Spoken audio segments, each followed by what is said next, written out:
ဒီဆလီနာစကင်ကဒိုင်မွန်ဘယ်လောက်ထိကုန်မလဲတော့မသိဘူးပေါ့နော်ဒီနေ့မှတော့ကျွန်တော်ဖောက်ကြည့်မှာဖြစ်ပါတယ်အချိန်30တော့ဖောက်ထားပြီးဒိုင်မွန်ကတော့8900ကျန်နေတော့ပေါ့နော်ဆိုတော့ကြည့်ရအောင်ဗျာ10ချိန်ဆိုတော့40ထဲနဲ့ပေါက်သွားမှာလားပေါ့ပေါက်တော့မပေါက်တော့ normal skin နှစ်ကောင်ပါနဲ့တော့ free cut နှစ်ကတော့ထည့်ရတာပေါ့နော်ဆိုတော့နောက်ထပ်10ချိန်ဆိုတော့ဒီမှာလည်းပေါက်တော့မပေါက်ဒါပေမဲ့ blazing skin တစ်ကောင်ရတဲ့အတွက်ကျွန်တော် free cut 5 cut ထည့်ရတာပေါ့နော်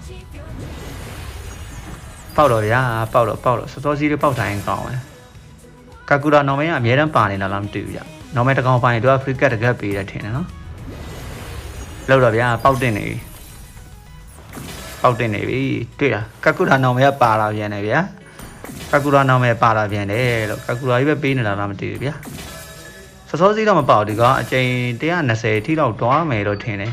အများစုကသူက120ထိ draw ရမှာဆိုတော့ပေါက်တော့ဗျာပေါက်တင်နေပြီဆိုတော့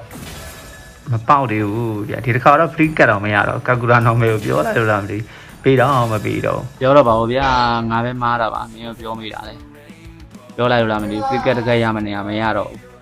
ဆိုတော့ဒီချိန်ဆိုလို့ရှိရင်တော့ကျွန်တော်အချိန်90မြောက်ရှိပါနော်90တဲနဲ့ရတော့ရင်တော်တော်လေးကိုကောင်းပါဗျာတော်တော်ထုံးစံတိုင်းပဲစံတုတ်ကတ်တွေပဲပါတော့နော်မရဘူးပေါ့တိတ်တရားကွာတရားတဲ့နဲ့ပေါက်လိုက်တော့ဗျာပေါက်တင်နေပြီဘယ်လောက်ဆိုရင်မပေါက်သေးဘူးဗျာတရားမှလည်းမပေါက်သေးနောက်ဆို120တိတွားမလားမသိဘူးဗျာ130နဲ့ပေါက်သွားရင်တော့တော်တော်ကန်ကောင်းတယ်လို့ပဲပြောရမှာမကောင်းတယ်လို့ပဲပြောရမလားတော့မသိဘူးဟုတ်ဗျာ130နဲ့ပေါက်မှာလားမပေါက်ဘူးဗျာဘယ်လားတော့တွေ့လားဒီကအများဆုံး120ဆိုတော့ငါ့ကို120တိတော့တွားခိုင်းတာပဲကန်ကောင်းတဲ့ထဲမှာတော့မပေါက်ကန်ကောင်းပြီးပေါက်တင်တာဗျာဂျားထဲမှာတော့မပေါက်120တိတွားခိုင်းတယ်ဗျာ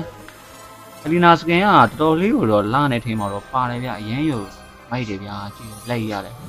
ရှယ်ကြီးပဲ oh my god